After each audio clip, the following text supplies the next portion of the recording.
Paper 73, The Garden of Eden, Part 2 of 2. Based on the Urantia Book, Paper 73. The Garden Home. At the centre of the Edenic Peninsula was the exquisite stone temple of the Universal Father, the sacred shrine of the garden. To the north, the administrative headquarters was established.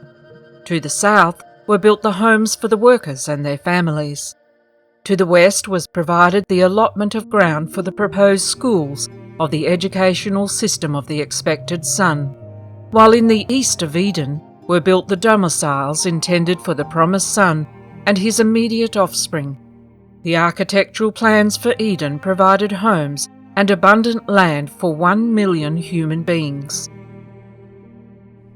At the time of Adam's arrival, though the garden was only 1/4 finished, it had thousands of miles of irrigation ditches and more than 12,000 miles of paved paths and roads.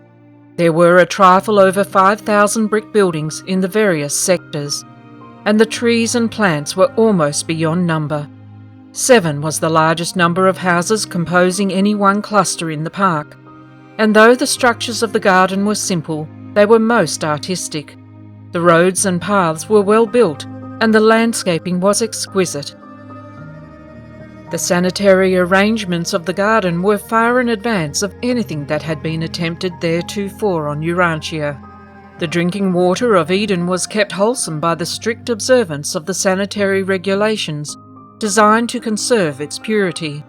During these early times, much trouble came about from neglect of these rules, but Van gradually impressed upon his associates the importance of allowing nothing to fall into the water supply of the garden. Before the later establishment of a sewage disposal system, the Edenites practiced the scrupulous burial of all waste or decomposing material. Amidon's inspectors made their rounds each day in search for possible causes of sickness. Urantians did not again awaken to the importance of the prevention of human diseases until the later times of the 19th and 20th centuries. Before the disruption of the Adamic regime, a covered brick conduit disposal system had been constructed, which ran beneath the walls and emptied into the River of Eden, almost a mile beyond the outer or lesser wall of the garden. By the time of Adam's arrival, most of the plants of that section of the world were growing in Eden.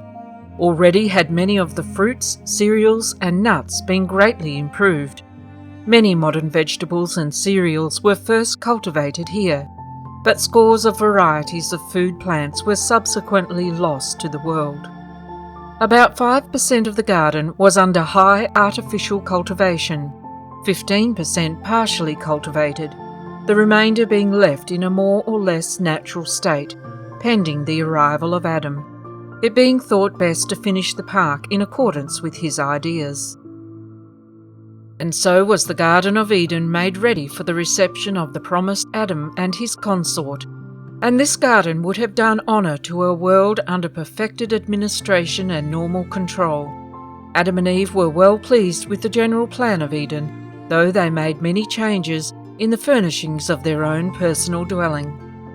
Although the work of embellishment was hardly finished at the time of Adam's arrival, the place was already a gem of botanic beauty, and during the early days of his sojourn in Eden, the whole garden took on new form and assumed new proportions of beauty and grandeur. Never before this time nor after has Urantia harboured such a beautiful and replete exhibition of horticulture and agriculture. The Tree of Life. In the centre of the garden temple, Van planted the long-guarded Tree of Life, whose leaves were for the healing of the nations, and whose fruit had so long sustained him on earth. Van well knew that Adam and Eve would also be dependent of this gift of Edentia for their life maintenance after they once appeared on Urantia in material form. The material suns on the system capitals do not require the Tree of Life for sustenance. Only in the planetary repersonalization are they dependent on this adjunct to physical immortality. The tree of the knowledge of good and evil may be a figure of speech, a symbolic designation covering a multitude of human experiences. But the tree of life was not a myth. It was real and for a long time was present on Urantia. When the Most Highs of Urantia approved the commission of Caligastia as planetary prince of Urantia, and those of the 100 Jerusalem citizens as his administrative staff, they sent to the planet by Melchizedek a shrub of Urantia, and this plant grew to be the tree of life on Urantia. This form of non-intelligent life is native to the constellation headquarters spheres, being also found on the headquarters worlds of the local and super-universes, as well as on the Havona spheres, but not on the system capitals. This superplant stored up certain space energies which were antidotal to the age-producing elements of animal existence. The fruit of the tree of life was like a superchemical storage battery, mysteriously releasing the life extension force of the universe when eaten. This form of sustenance was wholly useless to the ordinary evolutionary beings on Urantia, but specifically it was serviceable to the 100 materialized members of Caligastia's staff and to the 100 modified Andonites who had contributed of their life plasm to the prince's staff, and who, in return, were made possessors of that complement of life which made it possible for them to utilize the fruit of the tree of life for an indefinite extension of their otherwise mortal existence. During the days of the prince's rule, the tree was growing from the earth in the central and circular courtyard of the Father's temple.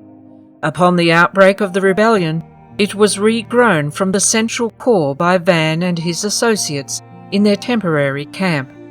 This Urantia shrub was subsequently taken to their highland retreat, where it served both Van and Amadon for more than 150,000 years.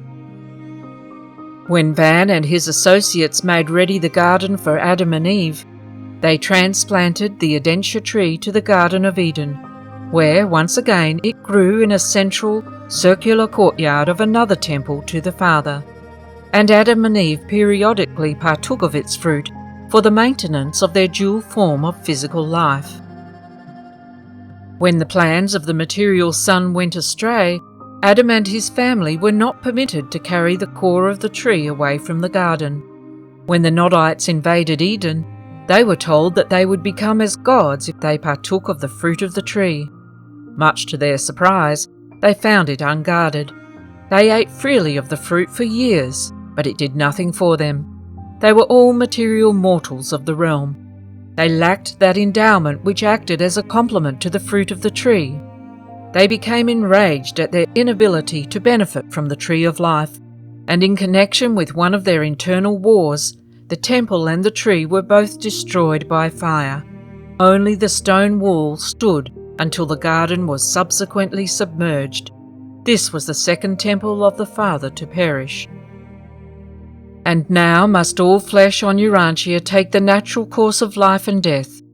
Adam, Eve, their children, and their children's children, together with their associates, all perished in the course of time, thus becoming subject to the ascension scheme of the local universe, wherein mansion world resurrection follows material death. The fate of Eden. After the first garden was vacated by Adam, it was occupied variously by the Nodites, Cutites, and the Suntites. It later became the dwelling place of the Northern Nodites, who opposed cooperation with the Adamites. The peninsula had been overrun by these low-grade Nodites for almost 4,000 years after Adam left the garden, when, in connection with the violent activity of the surrounding volcanoes and the submergence of the Sicilian land bridge to Africa, the eastern floor of the Mediterranean Sea sank, carrying down beneath the waters the whole of the Edenic Peninsula. Concomitant with this vast submergence, the coastline of the eastern Mediterranean was greatly elevated. And this was the end of the most beautiful natural creation that Urantia has ever harboured. The sinking was not sudden, several hundred years being required, completely to submerge the entire peninsula. We cannot disregard this disappearance of the garden as being in any way a result of the miscarriage of the divine plans or as a result of the mistakes of Adam and Eve.